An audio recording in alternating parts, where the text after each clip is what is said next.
Alright, so first off, I apologize for the background noise. The store's doing a massive Magic draft. We got Brett with us here today. He's going to be showing you his Legend World Zodiac build. Take it away, Brett. This is Mamba with Total Justice Gaming. I have to. This is true. Alright, so this is my Legend World Zodiac build. Right now my buddy is All Armed Zodiac, and we're playing at 4. Now, his ability, or his cast cost is you pay 2 gauge and put the top part of your deck into the soul, and his first ability is if you are Legend World, you may pay 1 life and return a monster to your opponent's hands when he attacks. Now, if it was Star Dragon World, he can pay 1 life to destroy a monster.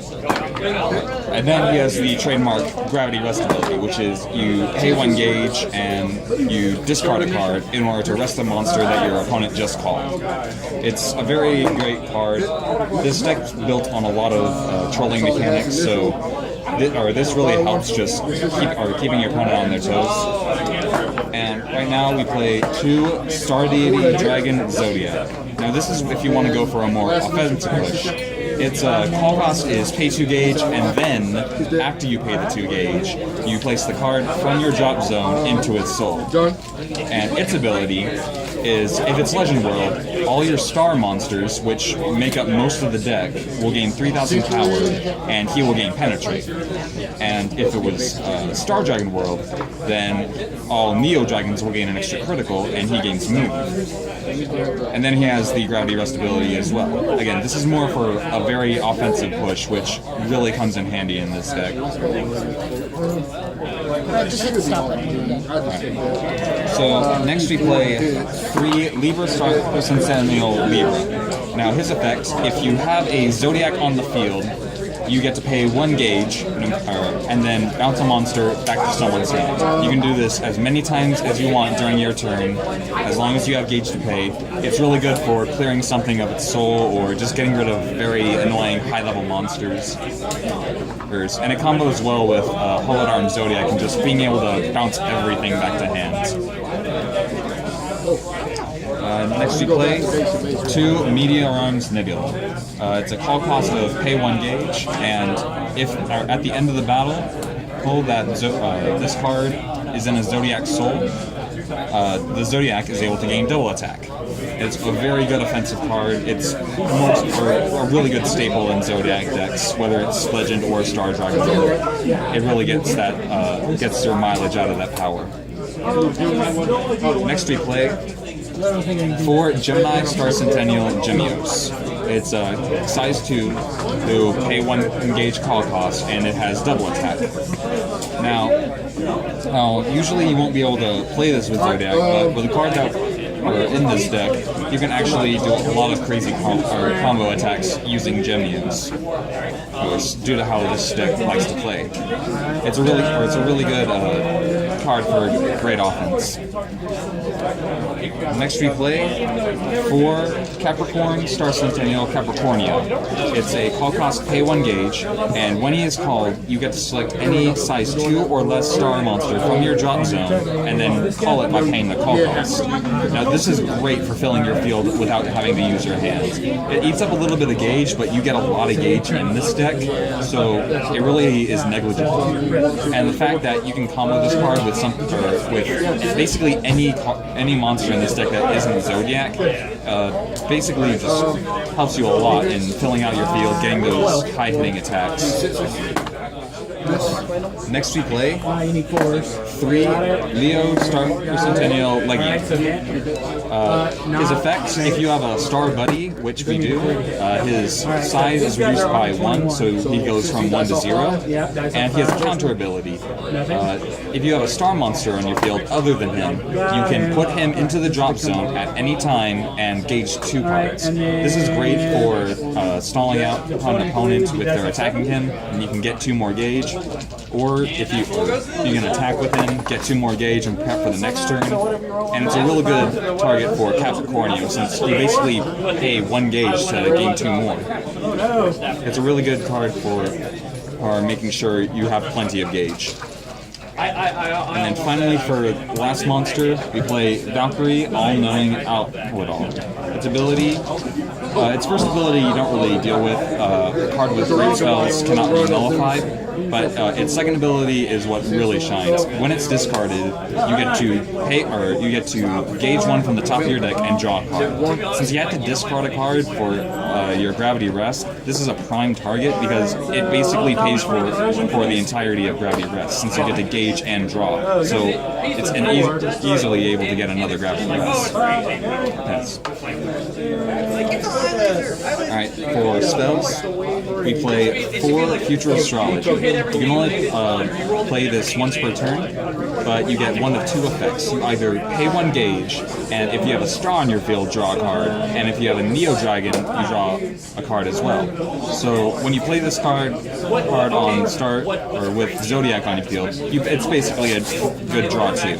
And then it has a counter ability. I haven't really used this ability too much myself, but it makes your flag both Legend World and Star Dragon World. So if you wanted to use the effect of Hollowed Arm Zodiac to bounce something and then kill something, or if you just want to give your Zodiac move and an extra critical, then it's an okay ability. I just mostly use it for the draw too, because you do need a lot of hands. Next we play 4 Divine Guidance. This is a staple nullify spell for Zodiac. You can only play it if you have a Zodiac attack on the field and your opponent attacks. You nullify the attack, gain a life, and gain 1 gauge. It is a real good utility card in prepping up for follow-up turns or getting that gauge you need for your calls or your Gravity Rest. Next we play 4 Illusion of the Void Deity. Now, this is choose a size 3 monster on your field, and it cannot be destroyed once per turn, and you gain 1 life. Now, since you're going to be playing Zodiac in your center anyways, this is a great card to have, because if they try to destroy it, you could just gain 1 life and protect your Zodiac from anything that would destroy it. So, it's a real good card to keep blocking all those different attacks. Next we have our item, which is Star Old Sword Estrella. Now, this is a key card in this certain build. It's pay 1 gauge and pay 1 life to equip. It can attack while you have a monster in the center, but its other effect, if you have a monster with Zodiac on its field, all your size 2 or less monsters with a star attribute become size 0. So Gemios, she becomes a size 0, meaning you can have Zodiac on the field and Gemios in order to pull off a lot of good attacks. And since they can attack from the center, or even if you have a monster in the center, you can easily just poke your opponent for 1 damage, or poke something out that has only 1,000 defense. It's a decent end card. I only play it at 3 because it's not the end-all card for this deck, but it's definitely a good item to use. Next we have 2 Uninvited Deity Inspector. Its call cost is paid 2 life, and then you can call any monster with Zodiac from your deck by paying its call cost. This is if you don't have a Zodiac in your hand, and you either want a specific Zodiac or you just need a Zodiac. Or it's definitely a good card for trying to get at your specific Zodiacs on the field. And it's really just a good tech card, especially since you get a lot of recurring draw in this deck. We play 3 Darkness Rune. The cast cost is pay 1 life, and you get 1 of 3 abilities as a counter. You either get to gauge 2, put the soul of a card on your opponent's field into the drop zone, or you can destroy a size 1 or less monster. It's great utility. I usually use it mostly for the gauge, but you can never know when those other 2 effects may be needed. It's a really good gauge card and really good utility.